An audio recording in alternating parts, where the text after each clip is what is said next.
Hey, yo, what a fight words, your boy Boxing Fanatic on back with another one. Check out what Ryan Garcia said about Devin Haney defeating Gervonta Tank Davis. Roll the clip. And you're saying Haney is a tougher fighter? 100%. Okay, so put him. If Haney fights Tank, who wins? Haney beats Tank. Haney beats Tank if they fight. Yeah, I know. Boxing's a wild sport. Why do you say that? And what area does Haney beats him?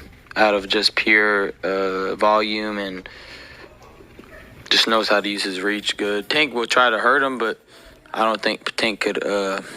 Tank won't get to Haney. Definitely Haney will beat Tank. I know I know everybody's gonna be like, oh, Ryan's.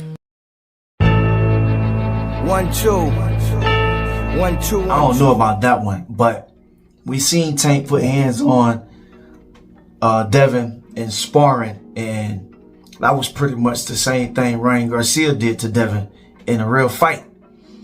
But let's talk about it. Y'all stay tuned. So Ryan Garcia just did an interview on the podcast, and he said that Devin would beat Tank.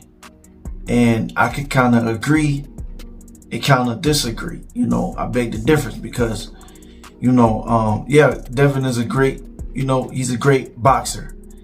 But I don't think that fight will ever get made because, you know, Devin is struggling to make that weight. And as you can hear in this clip where you're going to see the night of the fight that Ryan Garcia just had this past Saturday, he talked about coming in weighing 160 pounds, you know, and he lost the belt on the scale, you know, coming in at 143, he rehydrated to 160 pounds. Check out what he said. I'm finna roll this clip. So this time when you weighed in, you were 3 pounds over. What did you gain when you went to the fight? Oh, it was like about 160.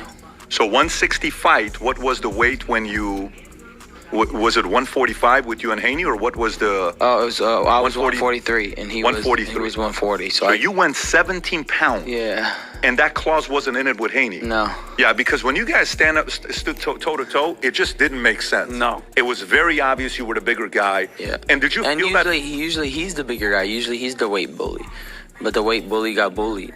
So. As you just heard Ryan Garcia talk about, you know, how much he weighed, and I'm pretty sure Devin came in probably weighing the same 165 pounds that he weighed when he fought Vasily Lomachenko, and when he fought Regis Prograis, and he came in weighing that amount. So I don't think that fight will ever get made with Tank because the weight difference, unless there's a catch weight. If Tank struggling to make, you know, the 135 weight limit, which he's already on weight right now for the Frank Martin fight, which he just did, you know, a weigh-in on the scale showing that this was a month ago, showing that he was already at 138 pounds. So he's only 3 pounds away from the 135 pound weight limit, which I know he's not gonna lose that belt again on the scale like he has done in the past. But, you know, that's the past, that's here, there. Belts, you know, only collect dust, and Tank is in a business of making money. I know that for sure. But Ryan Garcia, you know, he got some valid points, but I think that on this, I think he's off.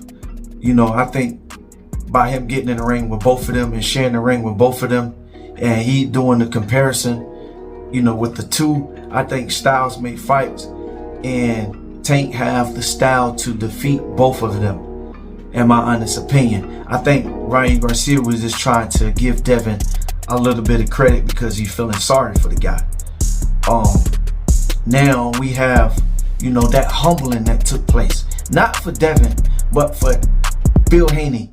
He needed that humbling. You know, he talked too much. People was already getting tired and frustrated with him, you know, running his mouth and saying this and saying that, and putting that battery in his son back and making his son look like, you know, this King Kong or this guy that was untouchable, which we seen what happened. Ryan was spectacular.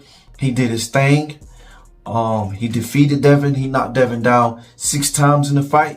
He hurt Devin real bad. I felt like in that first knockdown, they should have stopped the fight. And that we don't know if Devin gonna come back being the same, but you know, taking a beating like that, I know it's a different thing from being knocked out cold, and it's hard to come back from a knockout cold, but taking a whooping, you know, that bad could be the same thing, but we don't know until Devin, you know, get in the ring again. I don't think he will lose his step.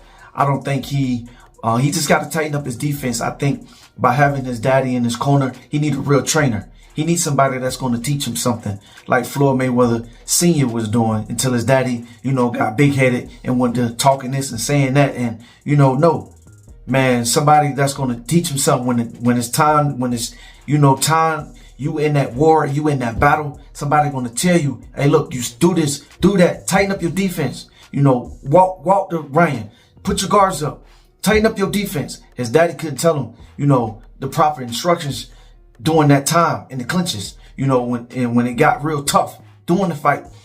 And Devin, you know, hey, you see what happened. It is what it is at the end of the day. But we ain't gonna, you know, politic about that because we already seen what took place. But that's just my honest opinion. Y'all let me know what y'all think, all right? Make sure y'all like, comment, and subscribe. One love, one life. I'm out. Peace.